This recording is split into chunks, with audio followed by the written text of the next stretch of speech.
Everyone, আজকে আমরা এখানে একটি প্র্যাঙ্ক করতে চলেছি, যেটা আমরা ওমের উপরে প্র্যাঙ্কটা করব। এখানে আমরা কোকোলা গ্লাসের ভিতরে ধরবো, তার মধ্যে যে আমরা এই মেন্টসগুলো ঢালবো, এগুলোকে আমরা হালকা ভেঙে নিয়েছি। তো চলো আমরা প্র্যাঙ্কটা করি, আসো তোমাদের সঙ্গে দেখাই। ভাবছিলাম তো একটু নিচে পড়বে, যেহেতু পড়েনি, ভালো কথা। অল্পটুকুই দিই, আর তো দিব, আর তো দিব। তো চলো পুরাটা করবো না, কারণ এটা ওয়েস্ট হবে, সেই কারণে আমরা হাফ নিয়েছি। West of money. তো এখন মেন্টসটা ঢালা যাবে।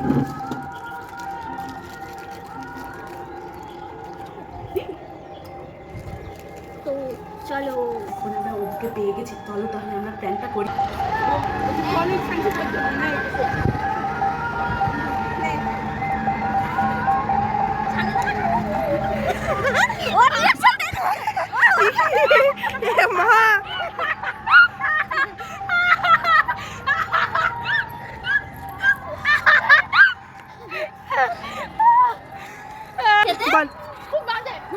কেমন কেমন লাগলো? ওম রেগে গেছে গাইস। কেমন লাগে?